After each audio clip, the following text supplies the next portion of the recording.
Alors, avant de vous asseoir, dites à votre voisin de gauche, à celui de droite, attendez, dites-lui, prière secrète, réponse publique. Dites-le. Prière secrète, réponse publique. Alléluia. Prière secrète, réponse publique. Alléluia. Alors je vous invite à prendre place. Gloire à Dieu. Prière secrète, réponse publique. Nous sommes en train de voir dans cette série de prédications sur Dieu veut que nous fassions la différence. Dans le milieu où nous vivons, Dieu veut que nous manifestions la différence. Quand il dit sortez du milieu d'eux, il ne veut pas dire que nous devons aller sur la Lune ou sur Mars, mais que dans le milieu dans lequel nous vivons, nous devons faire la différence. Et nous avons vu quelques domaines dans lesquels Dieu veut nous voir faire la différence. Nous avons vu que nous devions être différents du monde dans lequel nous vivons du point de vue de nos résolutions. Nous avons vu que nous devions également être différents du milieu dans lequel nous vivons du point de vue de la foi, parce qu'il y a foi et foi. Et la dernière fois, nous avons parlé de la différence que Dieu veut nous voir faire du point de vue de la prière.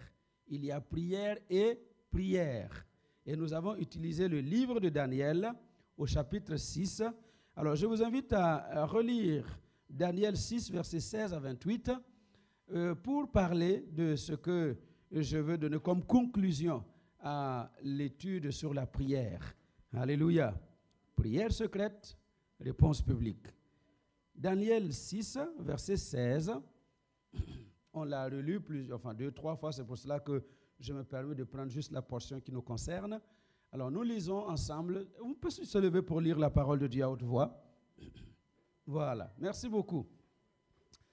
Si vous pouvez, si vous ne pouvez pas vous lever, il n'y a pas de problème. Alors, nous lisons ensemble à haute voix. Alors, le roi donna l'ordre qu'on amena Daniel et qu'on le jeta dans la fosse aux lions. Le roi prit la parole et dit à Daniel, « Puisse ton Dieu que tu sers avec persévérance te délivrer. » On apporta une pierre et on la mit sur l'ouverture de la fosse. Le roi la scella de son anneau et de l'anneau de ses grands, afin que rien ne fût changé à l'égard de Daniel. Le roi se rendit ensuite dans son palais. Il passa la nuit à jeun. Il ne fit point venir de concubine auprès de lui, et il ne put se livrer au sommeil. Le roi se leva au matin du jour, avec l'aurore, et il alla précipitamment à la fosse aux lions. En s'approchant de la fosse, il appela Daniel d'une voix triste.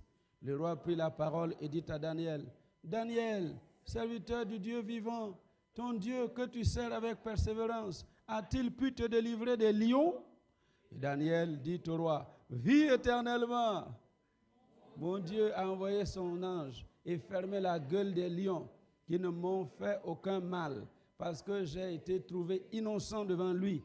Et devant toi non plus, ô roi, je n'ai rien fait de mauvais. » Le roi fut très joyeux et il ordonna qu'on fît sortir Daniel de la fosse.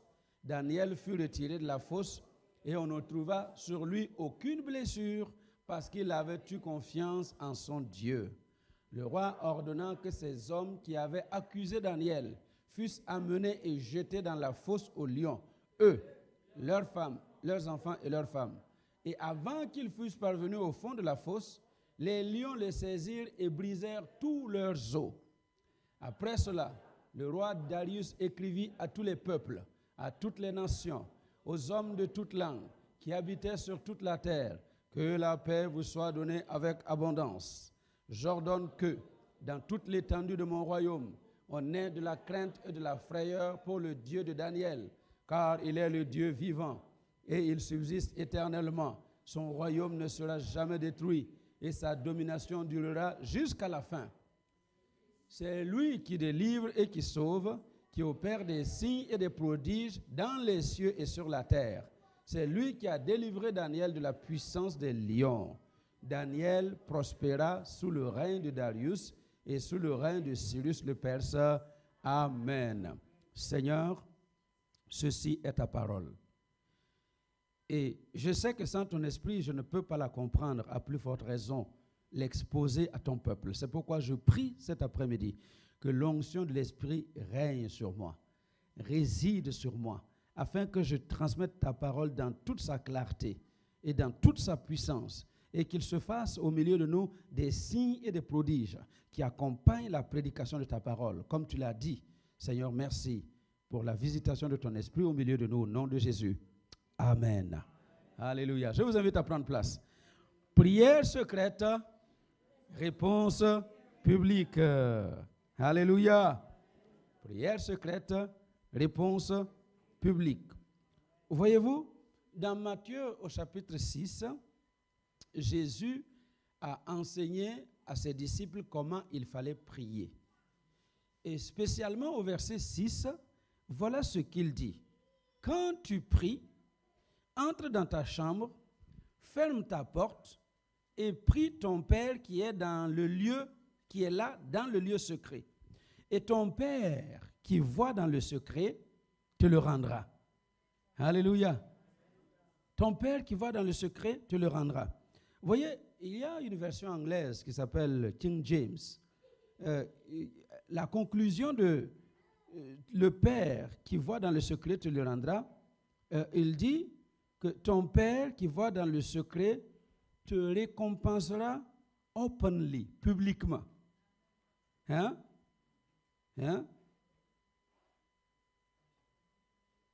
He shall reward you openly. Vous avez compris pour ceux qui parlent anglais. Alléluia.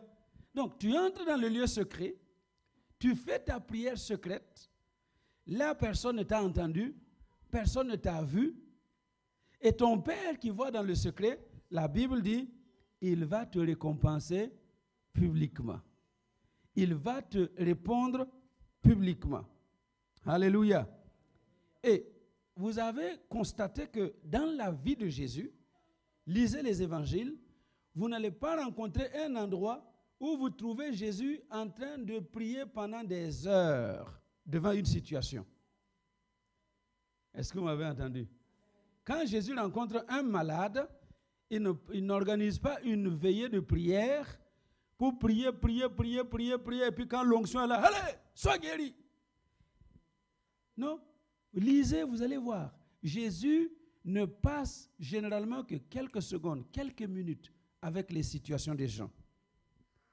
N'est-ce pas? Eh bien, pourquoi? Parce qu'il a passé d'abord beaucoup de temps dans le lieu secret à rencontrer son Père.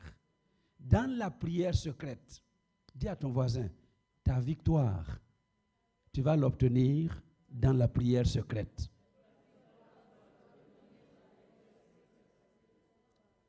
Tu vas l'obtenir dans la prière secrète. Lisez les évangiles. Vous allez voir comment Jésus se levait souvent tôt le matin. Parfois, il passait toute la nuit dans la prière et il se retirait dans les lieux arides, sur les montagnes. Il se retirait dans ces endroits-là pour prier. Et il priait un certain temps. Et comme je l'ai dit, parfois toute la nuit. Et quand il a fini de prier, quand il a rencontré son Père, il a vu tout ce que le Père voulait faire dans la journée. Alors, quand il sort dans la journée, il rencontre un problème, il n'a plus besoin de trépigner, il n'a plus besoin de parler trop, il ordonne et les choses arrivent. Alléluia. Mais notre problème, vous savez pourquoi nous avons besoin de crier là quand on vient à l'église comme ça? Parce que notre problème, c'est que nous ne passons pas le temps qu'il faut dans la prière secrète. Tu sais pourquoi tu as besoin de perdre, enfin, ce n'est jamais une perte de temps de jeûner. Et tu sais pourquoi tu as besoin de passer beaucoup de temps dans la prière pour une certaine situation? Parce que la prière secrète n'est pas faite comme il se doit. Et comme je vous l'ai dit, l'objectif de ce temps d'enseignement que je vous donne dimanche après dimanche, c'est que notre vie change. Si notre vie ne change pas, eh bien ça ne sert à rien que je continue de m'époumoner, de faire des recherches, de vous prêcher. Il faut que ça change. Alléluia. Notre vie de prière doit changer. Parce que si notre vie de prière ne change pas, eh bien rien ne va se produire dans notre vie. Je l'ai dit dimanche passé, je le répète, ça n'a rien à voir avec l'église, ça n'a rien à voir avec le pasteur, ça n'a rien à voir avec les frères et sœurs, ça a à voir avec toi. Si tu veux que ça change dans ta vie, c'est toi qui dois changer. Et ce qui doit changer dans ta vie, c'est ta vie de prière secrète. Alléluia. Et j'espère que quelqu'un m'a entendu. Et qu'en partant d'ici, on va devenir de véritables champions de la prière. Pas parce que nous venons ici, on fait un concours de prière à celui qui va prier le plus long possible ou à celui qui va crier le plus fort possible. Mais non, des champions de prière parce qu'on sait rester à genoux pendant autant de temps dans le lieu secret où personne ne nous voit, où personne ne peut. Vous savez, dans les églises, il y a tellement d'impressionnistes. Il y a beaucoup d'impressionnistes. Et quand vous ne connaissez pas les gens, vous regardez seulement comment ça prie, comment ça chante, on donne à certains le bon Dieu sans confession. Mais il suffit seulement de gratter juste un tout petit peu. Et vous voyez la pourriture à l'intérieur. N'est-ce pas? Alors changeons notre vie. Dis à ton voisin, il faut que tu changes de vie. Il faut que tu changes. Ça doit changer. Et ça commence par la vie de prière. Une prière sérieuse dans le lieu secret. Alléluia. Là, il n'y a pas de pasteur pour te dire, ah, tu as bien parlé, hein? Ah oui, tu as bien prié. Oh là là, félicitations. Il n'y a personne pour te dire ça. Il n'y a pas un voisin, il n'y a pas un ami qui va venir te féliciter pour te dire, waouh, quel oracle. Quand tu as prié, oh là là, oh, mes poils se dressaient sur mon corps. Parce qu'il y a des gens, quand ils prient, vous avez la chair de poule. Hein? Ils commencent à parler, oh là là, ils prient. Non, dans ce lieu secret-là, il n'y a personne qui aura la chair de poule. C'est toi et ton Père qui est dans les cieux. Alléluia. Mais quand tu as réussi ce tour-là sur la terre, les choses vont se passer comme tu le désires. Alléluia. Prière secrète, réponse publique. Pourquoi je vous parle de cela? Parce que, vous voyez, nous avons vu comment Daniel a prié. Il a défié l'ordre du roi Darius. Et puis, pendant un mois, il ne devait prier aucun autre Dieu. Pendant un mois, il ne devait prier aucun autre homme. C'était seulement au roi Darius que la prière devait être faite. Et Daniel, pendant un mois, il a continué de se retirer dans sa chambre, dans le lieu secret, où il n'y avait normalement personne pour le voir. C'est là qu'il priait. Alléluia. Et c'est là qu'on a été le saisir. C'est là qu'on l'a attrapé. Pourquoi? Parce qu'on l'a cherché là où on pouvait l'attraper. La Bible a dit que les gens ont cherché partout. Ils ont été fouillés dans ces livres de gestion, ces livres de comptes, pour voir s'il n'a pas détourné quelques euros là du roi. Ils ont trouvé que tout est clair. Il n'y a rien. Ils ont été voir dans son casier judiciaire. Est-ce qu'il n'a pas fait des crimes qu'on a cachés? Il n'y avait rien. Tout est clair. Ils ont cherché partout dans la vie de Daniel. Il n'y avait aucun endroit où ils pouvaient accuser Daniel. Et ils ont dit, s'il y a un seul endroit où nous pouvons l'attraper, c'est dans la loi de son Dieu. Alléluia. Et nous savons que Daniel, il ne peut pas se passer de la prière. Dis à ton voisin, ne te passe jamais de la prière. Il ne faut pas te passer de la prière. Si on veut attraper Daniel, il faut l'attraper là où on va le trouver. C'est dans la prière. Alors, ils ont monté ce coup-là. Ce coup selon lequel toute personne qui, dans l'espace de 30 jours, prie un autre Dieu que le roi Darius, eh bien, serait jeté dans la fosse au lion. Mais Daniel, une fois qu'il a appris cette nouvelle, il a continué de prier comme il a prié. Alléluia. Comme il a prié. Alors, moi je crois, ça c'est moi qui crois, et je pense que la Bible me donne raison. Parce que quand vous lisez la Bible, essayez dans la prière de lire entre les lignes. Tout n'est pas écrit, hein? N'est-ce pas? Dans une histoire qui se raconte dans la Bible, il y a des faits que vous pouvez tirer, même si ce n'est pas écrit. Écoutez bien. Je sais que Daniel a prié et que la prière de Daniel a produit des résultats. Mais vous savez, dans le plus profond de moi-même, je crois aussi que le roi a prié.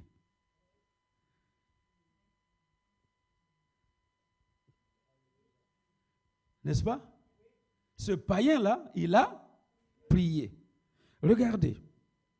Il est dit, quand le roi, au verset 16, quand le roi a donné l'ordre, parce que les gens l'ont poussé pour dire la loi des Mèdes et des Perses est immuable. Tu as signé la loi, tu ne peux pas faire autrement que de jeter Daniel dans la fosse aux lions. Au verset 16, le roi qui ne pouvait plus rien faire, fait amener Daniel et il le fait jeter dans la fosse. Et avant de le jeter, écoutez ce qu'il dit. Le roi dit à Daniel, puisse ton Dieu que tu sers avec persévérance te délivrer. Alléluia. Le roi avait constaté que Daniel servait un autre Dieu que le sien. Et il le servait avec persévérance. Alors, et puis, on emporte une pierre, on la met sur l'ouverture de la fosse et on scelle. Et puis, le roi se rendit ensuite dans son palais. Il se rendit dans son palais, dans sa chambre. Il passe la nuit à jeun. Allô? Comment vous allez qualifier ça? C'est la prière, hein? Il ne peut pas manger. Pourquoi? Parce qu'il a tout fait pour délivrer Daniel.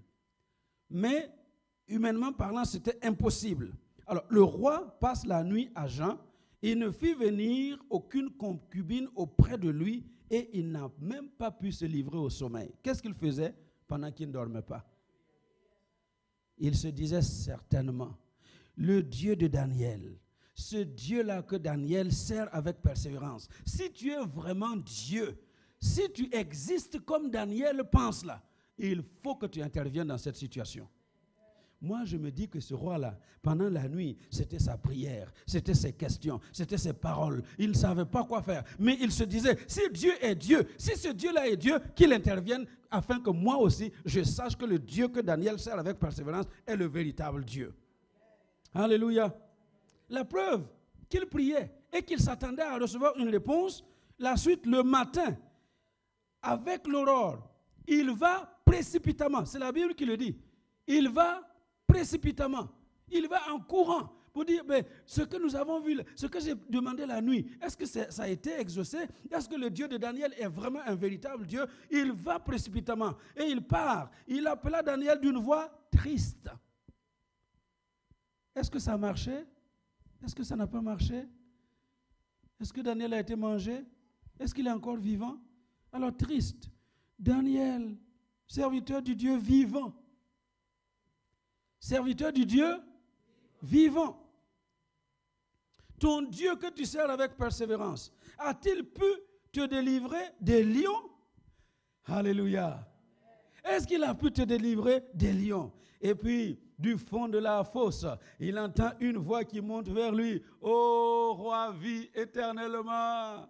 Pourquoi? Parce que le Dieu que je sers avec persévérance a envoyé son ange qui a fermé la gueule des lions et ils ne m'ont fait aucun mal. Alléluia. Ce roi-là a prié en secret et la réponse est venue publiquement. Daniel a prié en secret. La réponse est venue en public. Si toi tu pries en secret, la réponse viendra en public. Alléluia. Alors, mais nous, on inverse les choses. On inverse les rôles là. On est là en public. Hey, Jésus. Nakomona Jésus.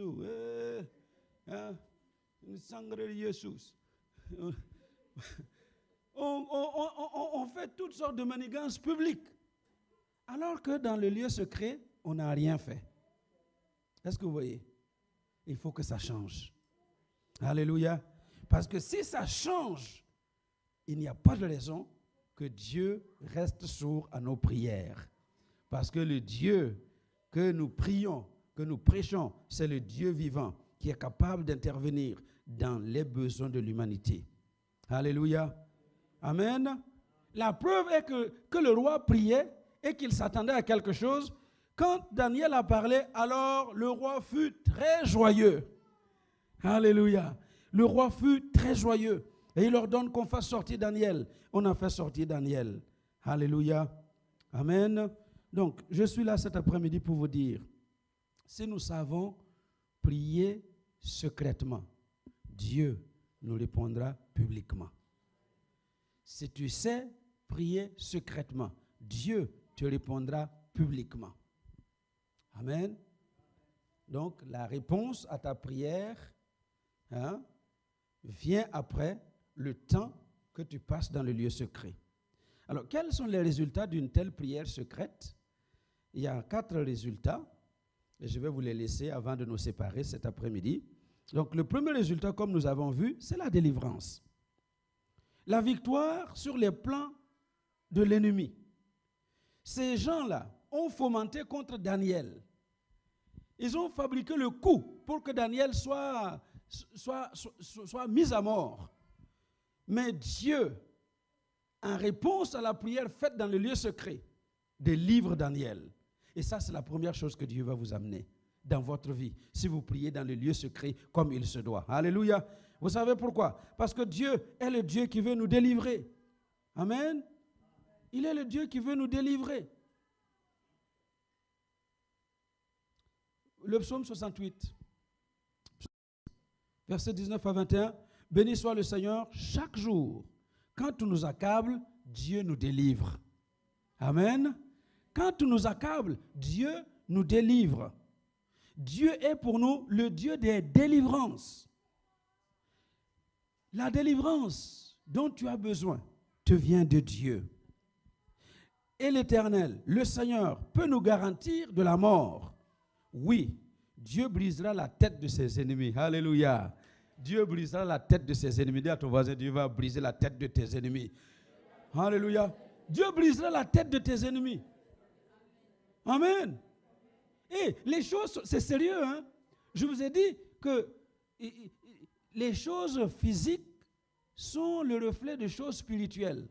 Quand il dit qu'il va briser leur tête là, ça ne veut pas dire que tu te réveilles le lendemain, tu vois que la tête du voisin a explosé. Non, non. Non, non. Mais dans l'esprit, il y a des gens qui vont avoir la tête fracassée. Alléluia. Pourquoi? Parce que Dieu va briser la tête de tes ennemis. Amen. C'est son désir de te délivrer. Le psaume 91. Psaume 91. Celui qui demeure sous l'abri du Très-Haut repose à l'ombre du Tout-Puissant.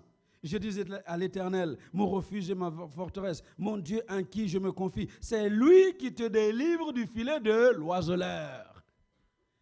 Vous savez ce que c'est que le filet de l'oiseleur? C'est le piège que le chasseur d'oiseaux fait pour attraper l'oiseau. Et Dieu qui veut te délivrer, eh bien, quels que soient les pièges dans lesquels on va te jeter, il va te sortir de ces pièges-là. Alléluia. De la peste et de ses ravages. Il te couvrirait de ses plumes et tu trouveras un refuge sous ses ailes. Sa fidélité est un bouclier et une cuirasse. Tu ne craindras ni les terreurs de la nuit, ni la flèche qui vole de jour, ni la peste qui marche dans les ténèbres, ni la contagion qui frappe en plein midi. Que 1000 tombent à ton côté. Alléluia. Que 1000 tombent à ton côté et 10 000 à ta droite, tu ne seras pas atteint. Alléluia. De tes yeux seulement tu regarderas et tu verras la rétribution des méchants. Dieu veut te délivrer. Quand tu sais passer du temps dans cette prière secrète, Dieu te délivrera. Alléluia. Tu vas être au milieu d'une catastrophe. Des milliers vont tomber.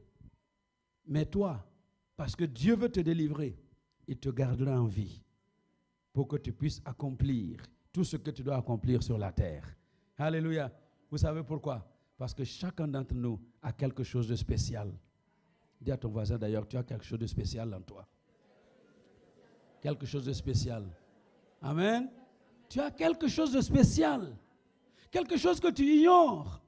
Vous voyez, si Dieu pouvait vraiment nous ouvrir les yeux chaque jour pour que tu vois ce qu'il y a en toi, tu allais sortir dans la journée comme un lion très fort parce que tu n'as peur de rien. Christ est en toi, son esprit est en toi, sa présence est en toi, ses projets sont en toi. Alléluia. Il a des projets. Et quand Dieu a un projet à réaliser dans la vie de quelqu'un, rien, absolument rien ne va empêcher à ce Dieu-là de réaliser son projet. Est-ce que vous m'entendez? Même si la maladie veut t'emporter, la maladie n'en t'emportera pas tant que le projet de Dieu n'est pas réalisé. Même si les voisins ont planifié des plans pour te tuer, si le plan de Dieu n'est pas réalisé dans ta vie, leurs plans sont nuls et sans effet. Alors, bien aimé, il faut savoir qu'à cause de ce quelque chose de spécial que vous avez en vous, Dieu va vous délivrer. Il va me délivrer pour que j'accomplisse ce pourquoi il m'a appelé. Le psaume 121. Je lève mes yeux vers les montagnes. D'où me viendra le secours? Le secours me vient de l'Éternel qui a fait les cieux et la terre. Il ne permettra pas que ton pied chancelle. Celui qui te garde ne sommeillera pas. Voici, il ne sommeille ni ne dort. Celui qui garde, mettez votre nom. Celui qui garde, mettez votre nom. Celui qui garde Adama. Alléluia. L'Éternel est celui qui garde Adama. L'Éternel est mon ombre à ma droite. Pendant le jour, le soleil ne me frappera pas, ni la lune pendant la nuit. L'Éternel me gardera de tout mal. Il me gardera mon âme depuis mon départ jusqu'à mon arrivée, dès maintenant et à jamais. Alléluia. Dieu veut te délivrer. Il va te délivrer. Alléluia. Qu'importe le nombre des ennemis, quel que soit ce qu'ils font, ça, ton problème, ton seul problème, c'est de passer du temps dans le lieu secret avec ton Père qui voit dans le secret. Et il va te récompenser publiquement. Alléluia. Ah, j'aime ça. Est-ce que vous savez combien de femmes ont pleuré dans le secret pour avoir leurs enfants? Hein? Anne, là, quand elle était dans la maison de Dieu, en train de pleurer, toute seule, et puis les paroles ne sortaient pas de sa bouche, c'était en secret. Il n'y a qu'une seule personne qui l'a vu, le sacrificateur Élie. Il n'y a qu'une seule personne. Mais vous savez, le jour où Samuel est né, c'était en présence de toutes les femmes du village. C'était en présence de tous ceux qui se sont moqués d'elle. En présence de cette Pénina qui avait mortifié Anne pendant des années. C'était public. Alléluia. Dieu a eu un sacrificateur. Dieu a eu un roi. Dieu a eu un homme politique parce que c'est ce que Dieu cherchait. Donc, apprends seulement à prendre ton temps dans le lieu secret. Alléluia. Amen. Vous savez, j'aime bien que nous prions pour les sujets. Quand on vient, qui a un sujet, oui, moi, alors on prie, c'est bien. C'est bien, parce que nous devons nous soutenir les uns les autres. Mais la vraie personne qui va te sortir de ce problème-là, c'est toi-même. Alléluia. Nous sommes là pour assister. Mais la vraie personne, la vraie prière qui va débloquer la situation, c'est ta prière. C'est ma prière qui débloque ma situation. Amen. Alléluia. C'est pourquoi je vous ai dit, faites attention. Tous les visiteurs viennent. On a beaucoup de visiteurs qui viennent. Mais je peux vous assurer qu'il n'y a pas un seul visiteur qui peut débloquer les situations des membres de cette église en un clin d'œil. Il n'y en a pas. Alléluia. Ce sont les prières que vous faites dans votre lieu secret, semaine après semaine. Vous êtes en train d'arroser et puis ça pousse. Et bientôt, ça va produire. Alléluia. Donc, première chose, c'est la délivrance. Dans cette prière secrète, vous obtenez la délivrance. Deuxième chose, c'est la mort de tes ennemis. Non seulement, Dieu va te délivrer, mais tes ennemis, là, ceux qui complotent contre toi, ils vont mourir. Allô? Ils vont mourir. Ces gens qui ont fait les complots contre Daniel, la Bible dit que Pharaon a ordonné, le roi Darius, il dit, allez, tous les accusateurs de Daniel, vous les prenez, pas eux seulement, leurs femmes et leurs enfants. C'est pourquoi j'ai dit dimanche passé, s'il vous plaît, quand vous voulez pécher, ayez pitié de vos femmes et de vos enfants. Hein? Si tu n'as pas pitié de toi-même là, aie pitié de ta femme et de tes enfants. Parce que si Dieu commence à frapper, il ne va pas frapper toi seul. Allô? Il peut frapper aussi les enfants et la femme. Alléluia. Donc, si vous n'êtes pas encore marié, ça va. Donc, il mourra seul. Mais si vous êtes marié, hein? Et puis lui, il a accusé les gens qui ne doivent pas accuser. Et Dieu commence à frapper. Il dit, et vous, et vos femmes, et vos enfants, jetez-les là où eux voulaient tuer Daniel. Alléluia. Écoutez-moi bien, c'est très sérieux ce que je vous dis. Parce qu'il y a toutes sortes de malédictions qui accompagnent des enfants de Dieu, même aujourd'hui, parce que leurs parents ont fait des choses qui les poursuivent. Est-ce que vous m'entendez? Ils vous ont mis sur des terrains de malédiction. Vous vous rappelez, quand Josué s'est retrouvé, c'était à Jéricho, hein? C'est Josué qui a maudit Jéricho. Hein? Qui a maudit Jéricho. Et qu'est-ce qu'il a dit? La personne qui va vouloir rebâtir cette ville-là, il va poser les fondations au prix de son premier fils. Et puis, quand il va vouloir finir les murailles, ce sera au prix de son deuxième fils, son dernier fils. Et c'est ce qui s'est passé avec celui qui a voulu rebâtir Jéricho. Est-ce que vous voyez? Et il y a des parents qui ont conduit leurs enfants dans des situations comme ça. Et imaginez quelqu'un qui est en train de rebâtir Jéricho. Il se bat là pour rebâtir Jéricho. Il y aura cette malédiction. Son enfant n'a pas besoin de pécher pour mourir. Allô? Il n'a pas besoin de pécher pour mourir. Il n'a pas besoin de faire quelque chose de mauvais pour mourir. Non, la malédiction est en train de poursuivre cette famille. Et tu peux mourir gratuitement, hein, parce que cette chose-là continue de vous suivre. Est-ce que vous m'entendez? La mort des ennemis. Donc faites attention. En Afrique, il y a beaucoup de choses qui continuent de nous poursuivre jusqu'ici. Et si on ne les a pas détectées, brisées, annulées, tu as beau être en Europe, tu vas continuer de tourner en rond. Alléluia. Ah, je refuse de tourner en rond. Les Africains sont tellement méchants. Je me mets dedans. Hein? Je suis un Africain pur sang. Oui, je suis un pur sang. Il n'y a pas de mélange chez moi. C'est pur. Mais on est tellement méchants. Tellement méchants dans les villages. Tellement méchants. Qu'on tue sans raison. Combien de fois les gens ne seront... Lisez l'histoire des tribus. Hein? Vous allez voir, c'est du sang, c'est du sang, c'est du sang. Du sang et encore du sang. Et vous savez que le sang parle. Le sang parle. Dieu dit à Caïn, le sang, le cri du sang de ton frère monte jusqu'à moi. Est-ce que vous m'entendez? Donc il y a du sang qui parle, qui crie sur des nations en Afrique. Combien de présidents ont sacrifié des gens pour prendre le pouvoir? Continuent de sacrifier des gens pour garder le pouvoir. Lisez l'histoire des ethnies africaines. Il y a des villes qui sont bâties avec du sang. Allez voir dans la plupart des cours.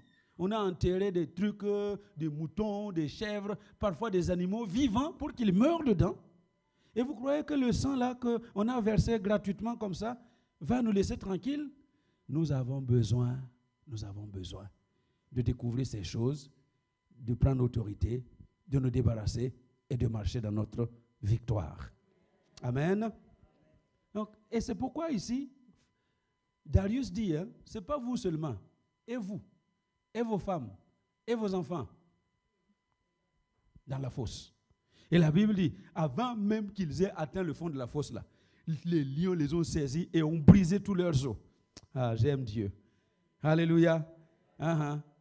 Une seule personne qu'on a jetée, il n'y a pas un seul lion qui l'a touché. Dis à ton voisin, le lion ne te touchera pas. Reste dans le lieu secret.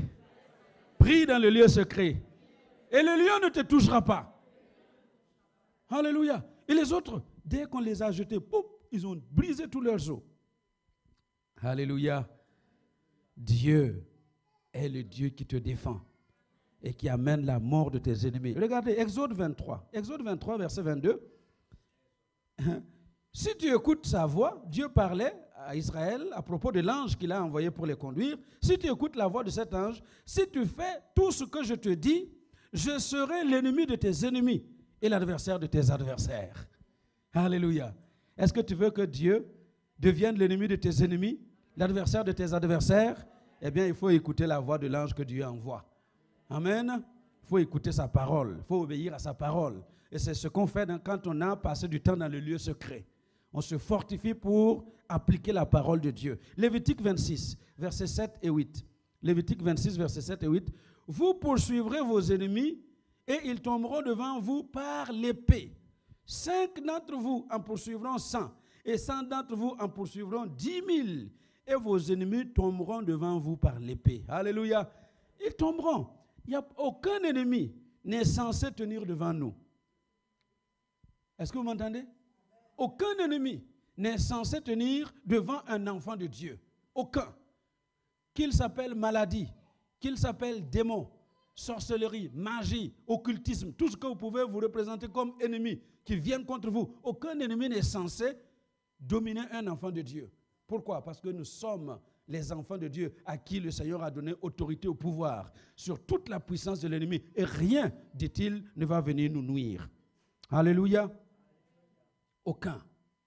Amen. Alors c'est pourquoi, quand Israël est sorti de l'Égypte, de la servitude de l'Égypte, et que Pharaon était tellement fâché contre lui-même d'avoir laissé ce peuple partir, et la main-d'œuvre bon marché qu'il avait, gratuite, main-d'œuvre gratuite qu'il avait, qui va faire les travaux? Il s'est levé pour les poursuivre. Vous connaissez l'histoire.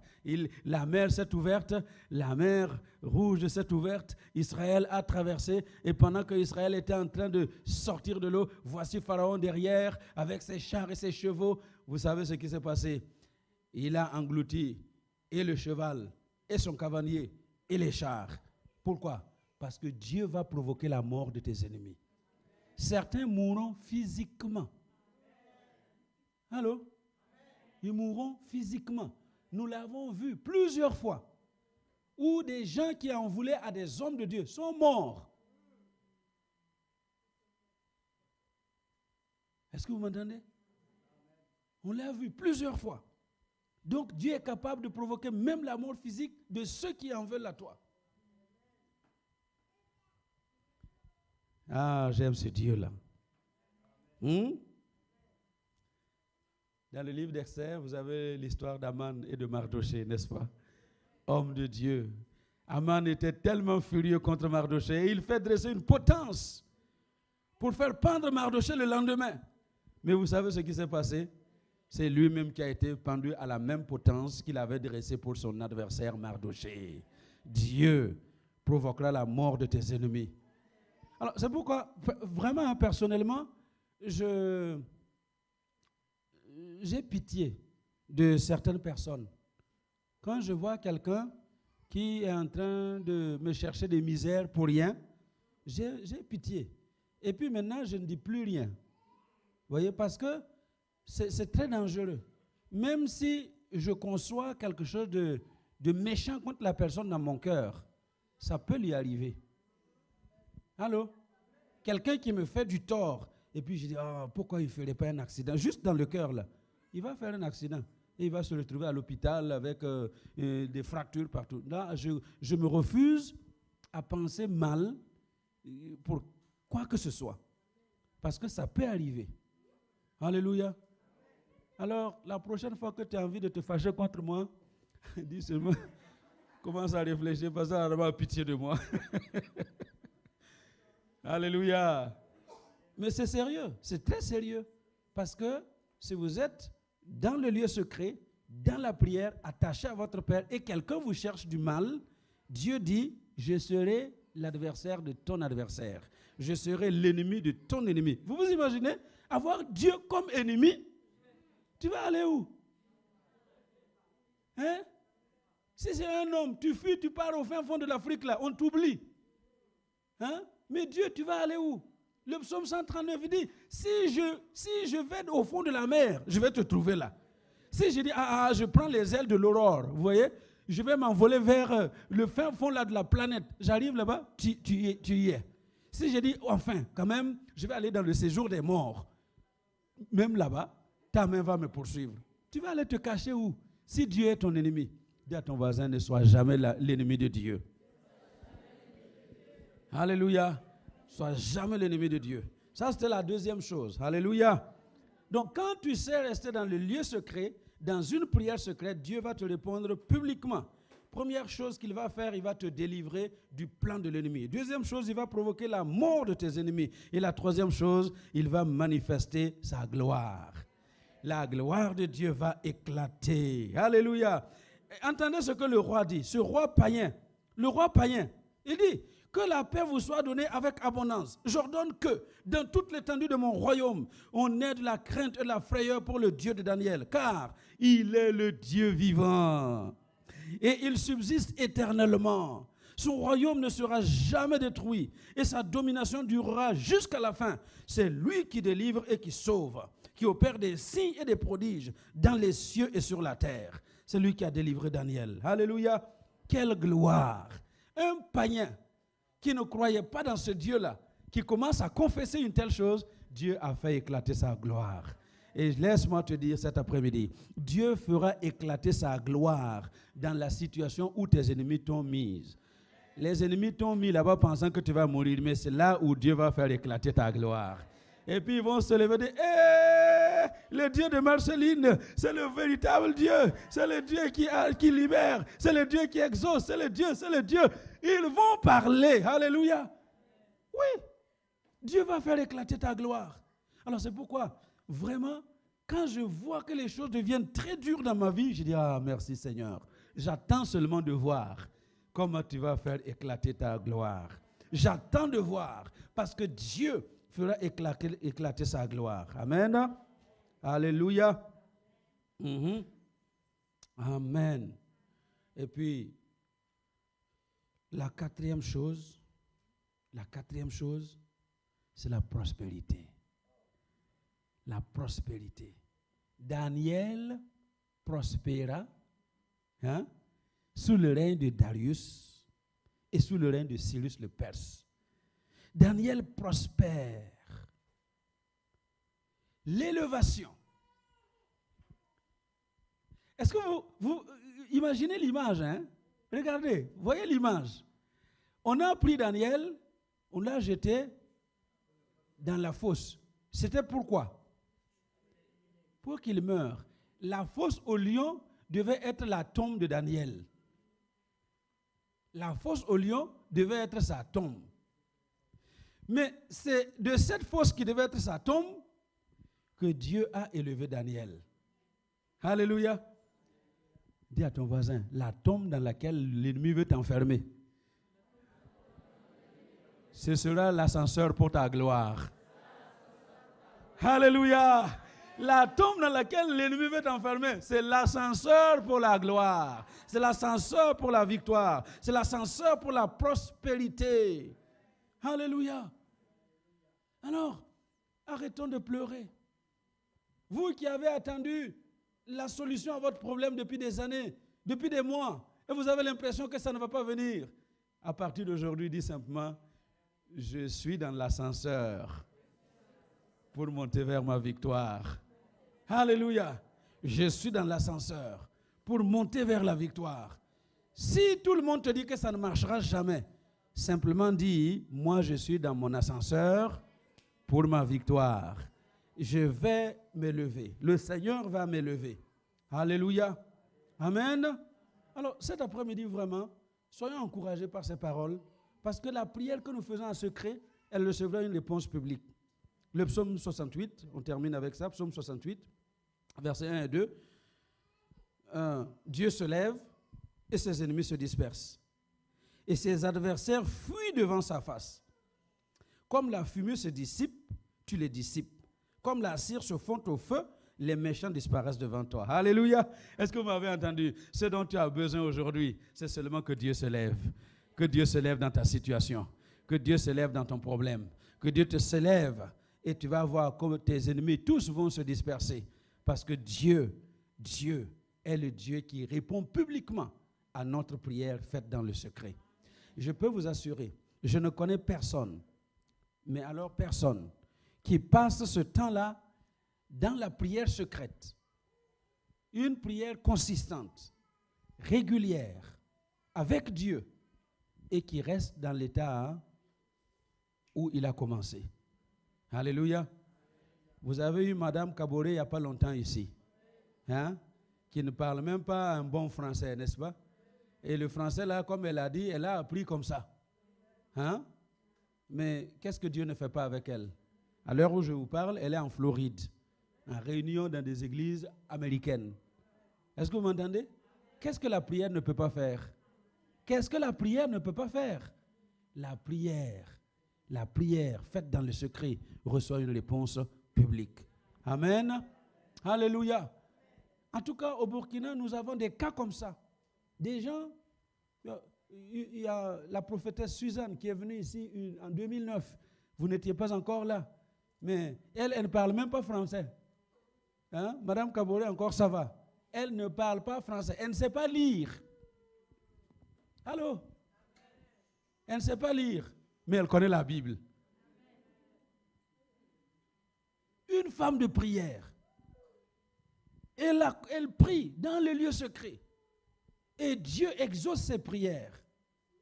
Et quand Dieu rencontre les besoins de quelqu'un qui sait passer le temps dans la prière, il l'élève. Cette femme-là, elle voyage partout aussi aujourd'hui. Alléluia. Alléluia. Elle ne comprend pas français, ne sait pas lire. Mais quand elle va prêcher, elle dit, lisez là Et puis elle vous donne le passage. Vous levez, vous lisez. Et puis elle prêche. Elle donne les versets. Amen. Qu'est-ce que Dieu ne fait pas dans la prière? Nous minimisons la prière. Nous dévalorisons la prière. À partir d'aujourd'hui, valorise la prière.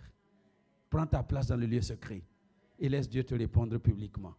Que le nom du Seigneur soit béni. Amen. Alléluia. Gloire à Dieu.